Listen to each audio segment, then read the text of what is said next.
The crystal chandelier cast warm light over the mahogany dining table as our family gathered for Christmas dinner. The same table where I'd sat for 32 years, watching my father carve the turkey with the precision of a surgeon and the authority of a king. Tonight felt different though.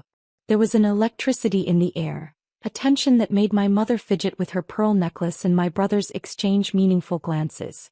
I adjusted my simple black sweater and took another bite of mashed potatoes, savoring the familiar taste of my mother's cooking.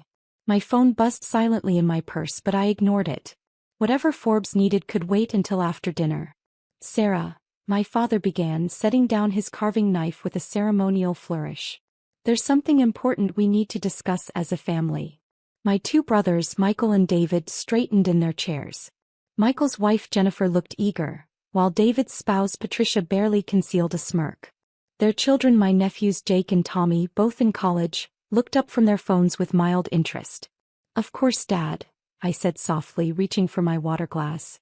"What's on your mind?" My father cleared his throat, the way he always did before making what he considered momentous announcements. "I've been working with the estate attorney finalizing my will. Your mother and I have made some decisions about the inheritance." The room fell silent except for the soft crackling of the fireplace in the adjacent living room. I continued eating, though I could feel everyone's eyes on me. "The business, the properties, the investments, they'll be divided between Michael and David," my father declared, his voice carrying the weight of a judge pronouncing sentence. "They've proven themselves capable of handling such responsibility." I nodded slowly, cutting another piece of turkey. "I understand." My mother leaned forward, her voice taking on that particular tone she used when she thought she was being helpful. "Sarah, honey, it's not that we don't love you. It's just that you've always been different. Your little computer job, living in that tiny apartment downtown. You've never shown interest in real business." Michael adjusted his designer tie and cleared his throat. "That's right, Sarah. The construction company needs someone who understands contracts, negotiations, real estate development. Jennifer and I have been working closely with Dad for years now. And the restaurant chain requires hands-on management," David added, his arm draped possessively around Patricia's shoulders. "Someone who can handle vendors, staff multiple locations. It's not really your wheelhouse." I took a sip of wine, a 1998 Bordeaux that cost more than most people's monthly rent, though my family had no idea I was the one who'd quietly added it to their collection last month.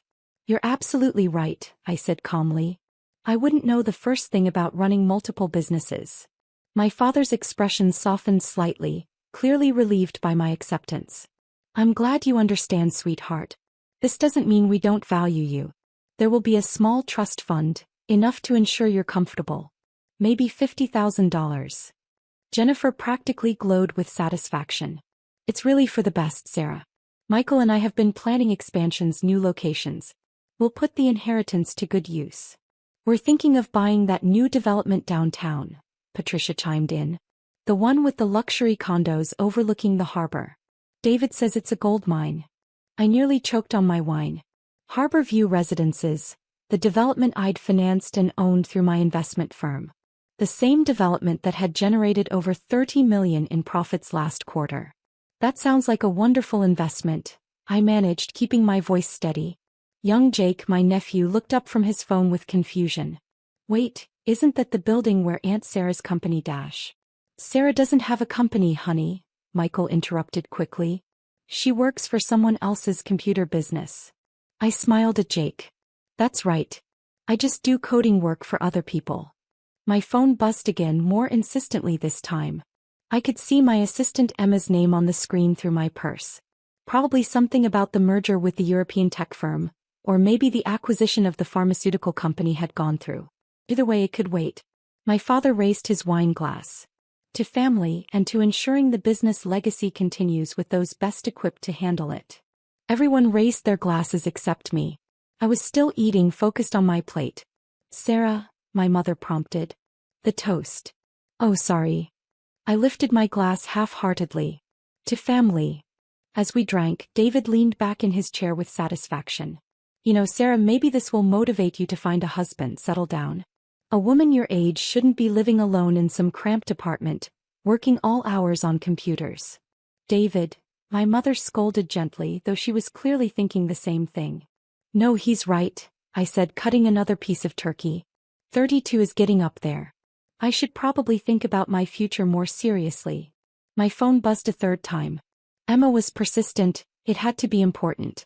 But I'd learned long ago that family dinners were sacred in the Thompson household. Nothing interrupted Dad's pronouncements.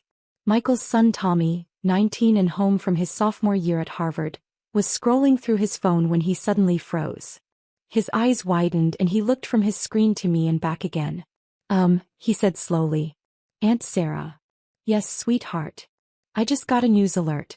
Forbes just published their updated billionaire list for this year. The room continued its chatter, but I noticed Tommy staring at his phone with increasing bewilderment.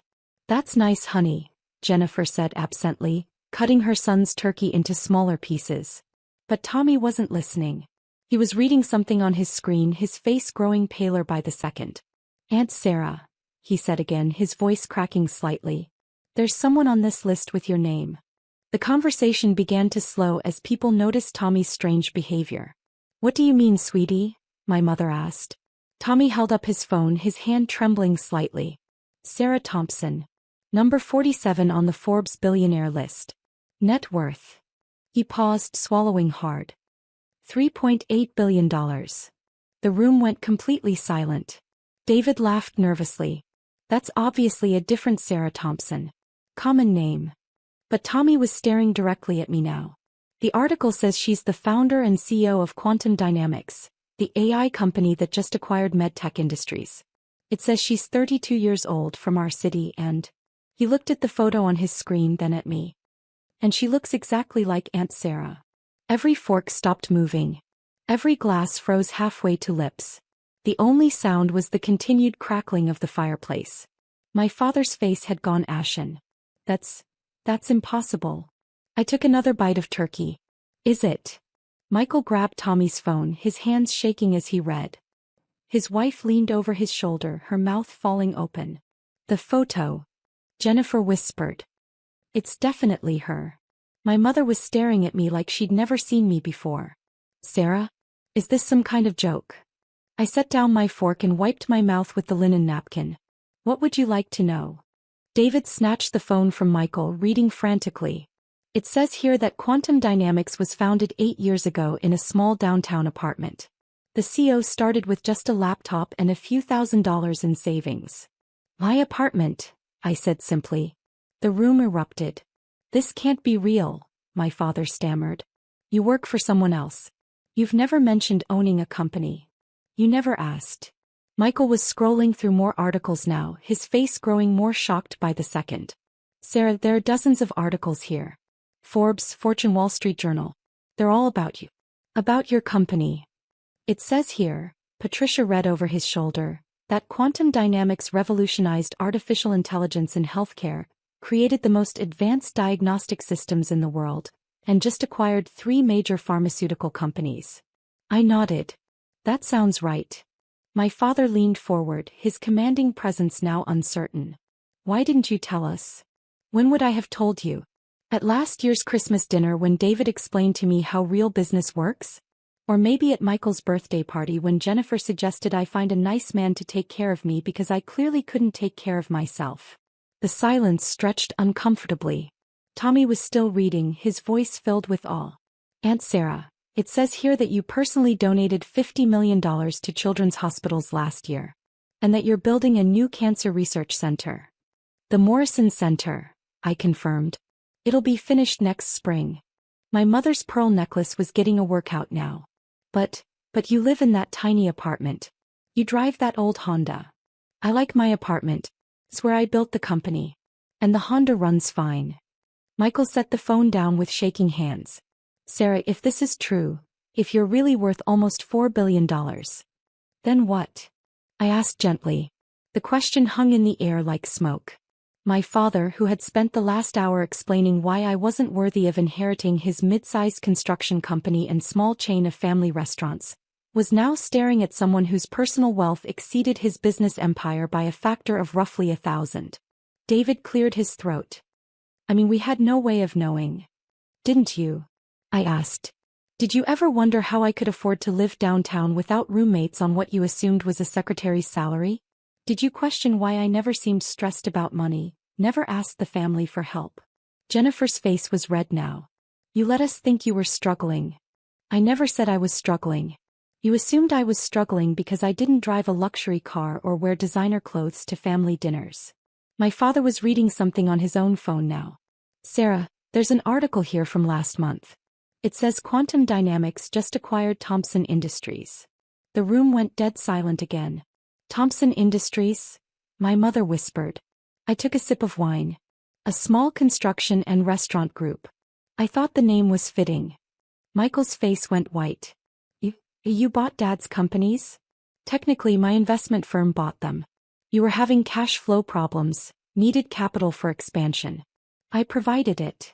My father's voice was barely a whisper. You've been our silent partner for 6 months. Silent investor, I corrected. I prefer to stay in the background. David was frantically scrolling through more articles. Sarah, there are photos here of you at charity galas, business summits, meeting with world leaders. How did we never see any of this? I use my middle name professionally, Sarah Elizabeth Thompson. And I don't really attend local social events.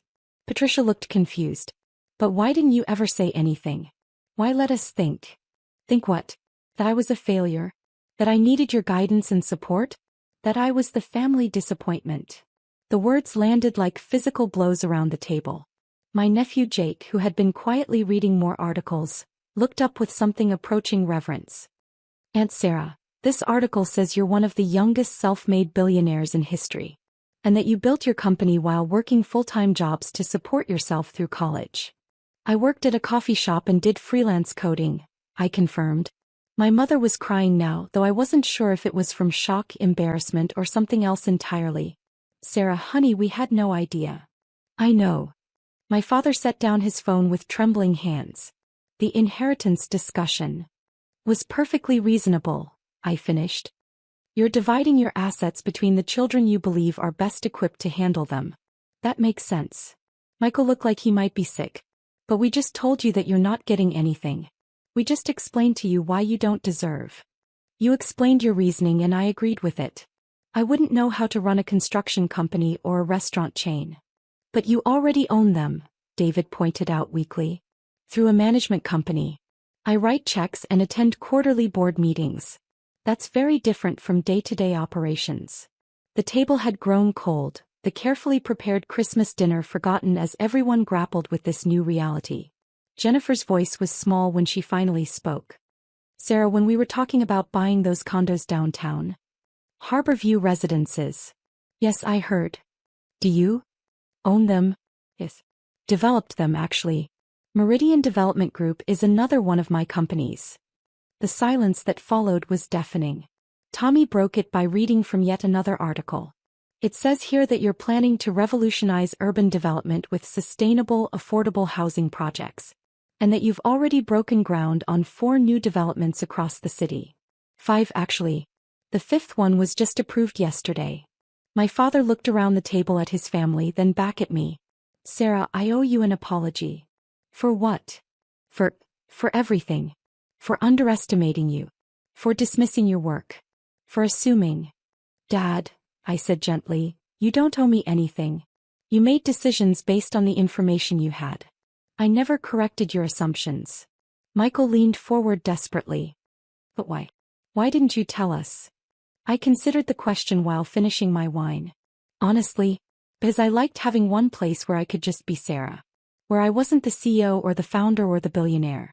Where I was just your daughter, your sister, your aunt. Where people loved me for who I was, not what I'd accomplished. The words hit the table like a hammer.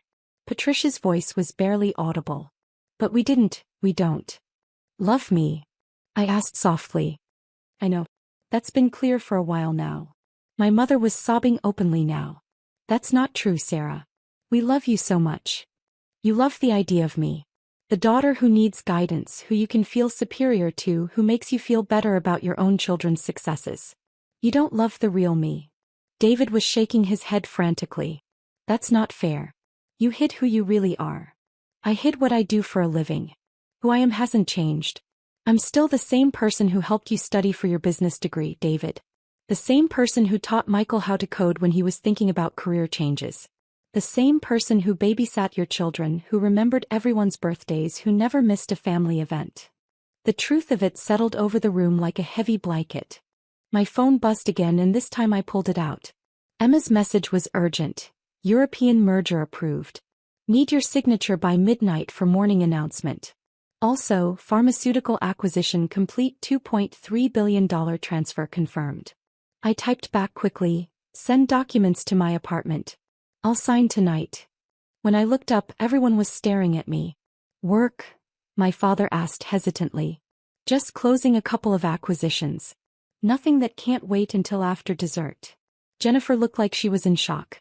A couple of acquisitions. Like it's buying groceries. Different scale, same principle, I said with a small smile. Tommy was still reading articles, completely fascinated. Aunt Sarah, this interview from last year. You said your biggest regret was not spending more time with family. But we never made time for you. You made time for the version of me you were comfortable with. My father stood up abruptly, beginning to pace.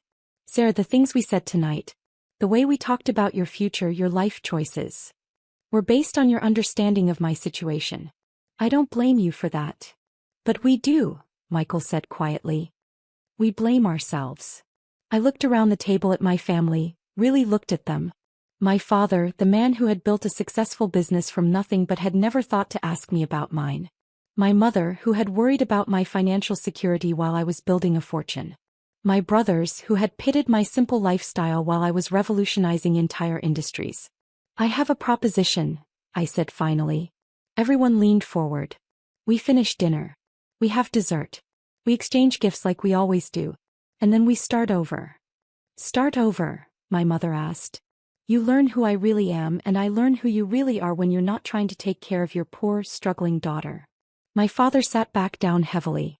Sarah, I don't know how do we even begin to make this right? You don't need to make anything right. You need to decide if you want a relationship with me, the real me, or if you preferred the version you thought you knew. The room was quiet for a long moment. Finally, Jake spoke up. Aunt Sarah. Yes. Can I ask you about the AI stuff? I'm majoring in computer science and the diagnostic systems you developed. They're like revolutionary. I smiled, the first genuine smile I'd worn all evening. I'd love to talk about that with you. And Tommy added shyly, maybe you could tell us about the Cancer Research Center? I'm thinking about pre-med, and what you're doing sounds incredible. Absolutely. My father looked at me with something that might have been respect. Sarah, would you be willing to tell us about your work? Really tell us. Are you sure? Might take a while. 8 years of building a company is a lot of ground to cover. We have time, my mother said quickly. All the time in the world. I nodded slowly. Hey. But first, let's finish this excellent dinner. And Dad. Yes. That inheritance discussion. I meant what I said. Michael and David should get the businesses. They know them, they understand them, they've worked in them. That's exactly how it should be. David looked confused. But you could buy and sell Dad's companies 100 times over. Exactly. Which is why I don't need them. You do. The inheritance should go to the people who will value it most. My father's eyes filled with tears. Sarah. Dad, you built something wonderful. You employed people, you provided for your family, you created value in the world. I'm proud to be your daughter. Even after tonight? After what we said. Especially after tonight. Because now we can finally be honest with each other. I picked up my fork and took another bite of turkey. Now, who wants to hear about the time I accidentally revolutionized medical diagnostics while trying to build a better scheduling app? And for the first time in years, my family really listened to what I had to say. The Forbes list had changed everything and nothing. I was still Sarah Thompson, the girl who loved her family despite their flaws. But now finally they had the chance to love me back, all of me. The conversation that followed lasted until well past midnight, filled with questions, laughter, tears, and the tentative first steps toward building something we'd never had before. A relationship based on truth. As I drove home to my small downtown apartment in my reliable Honda, I smiled to myself. Tomorrow I'd wake up and continue changing the world. But tonight I'd simply enjoyed being part of a family that finally knew who I really was. And that, I thought as I pulled into my parking space, was worth more than any Forbes list ranking could ever measure.